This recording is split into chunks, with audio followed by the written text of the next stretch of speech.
ఈరోజు మా working president KTR గారి పిలుపు మేరకు, అదేవిధంగా ఎమ్మెల్యే బండారు లక్ష్మారెడ్డి గారి పిలుపు మేరకు మన ఎలిఫెంట్ చౌరస్తా నుంచి చివోటల వరకు ర్యాలీగా, అదేవిధంగా ఎలిఫెంట్ చౌరస్తాలో దిష్టిబొమ్మ దగ్నం కార్యక్రమం. ఈ కార్యక్రమంలో పాల్గొన్న స్టేటు కార్మిక నాయకులు రాంబాబు అన్న గారికి, అదేవిధంగా ఆటో కార్మికుడు మారన్న గారికి, ఇక్కడ మొత్తం విచ్చేసిన మా డివిజన్ నాయకులందరూ కూడా పేరు పేరున అదేవిధంగా కృతజ్ఞత తెలియజేసుకుంటూ, ఈరోజు సిట్టు నోటీసు కేసీఆర్ గారు మన ఇచ్చిన దాన్ని తీవ్రంగా ఖండిస్తున్నాం.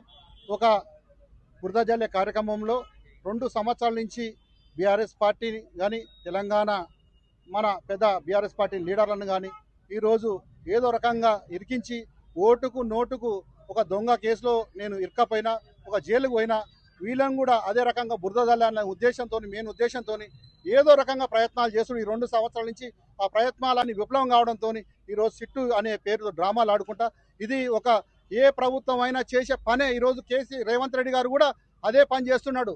ఆల్రెడీ ఎవరైనా కానీ కేసీఆర్ గారు కూడా ఇంతకుముందు కూడా ప్రెస్లో కూడా చెప్పడం, ఇది మాకు ప్రభుత్వానికి సంబంధం ఉండదు, ఒక ఆర్డర్ వేస్తాం అని చెప్పడం జరిగింది.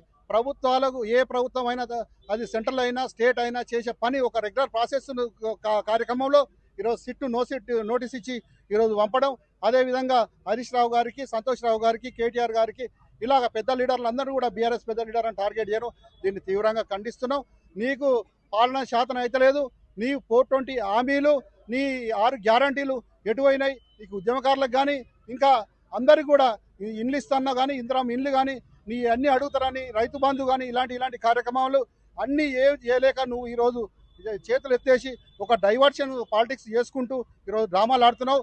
హైదరాబాద్లో గుర్రం డెక్క చెరువులలో ఎక్కడికక్కడ వేరుకోపోయి ఎక్కడ హైదరాబాద్లో నలుగురు నిలబడే పరిస్థితి లేదు. అదేవిధంగా హైదరాబాద్లో 24 గంటలు నీళ్లు రావాలనేది కలగన్నాడు. 7/24 అవర్స్ ఖచ్చితంగా నీళ్ళు రావాలని కేసీఆర్ కలగన్నాడు. కేసీఆర్ ప్రభుత్వం ఈరోజు ఉంటే ప్రతి ఇంటికి కూడా 24 గంటలు నీళ్ళు వచ్చే పరిస్థితి ఉంటుండే. ఈరోజు రేపు ఎండాకాలంలో నీళ్ళ కోసం కూడా ప్రజలు ఇబ్బంది పడే పరిస్థితి ఉంది. ప్రజలకు నువ్వు ఏం చేస్తున్నావు చెప్పు. అది చెప్పక శాతగాక, నీకు పాలన శాతగాక, పరిపాలన శాతగాక ఏదో ఒకటి ఈ డ్రామాలు ఆడుకుంటా 2 సంవత్సరాల నుంచి గడిపినావు. ఇంకా 3 సంవత్సరాలు కూడా ఇదే రకంగా గడుపుతావు అనేది మాకు కూడా అర్థమవుతుంది. ప్రజలకు నువ్వు ఏం చేస్తుంది కాదు, ప్రజల దోసుక తినడానికి నువ్వు ఈరోజు సీఎం అయినవని ఈ సందర్భంగా తెలియజేసుకుంటున్నావు.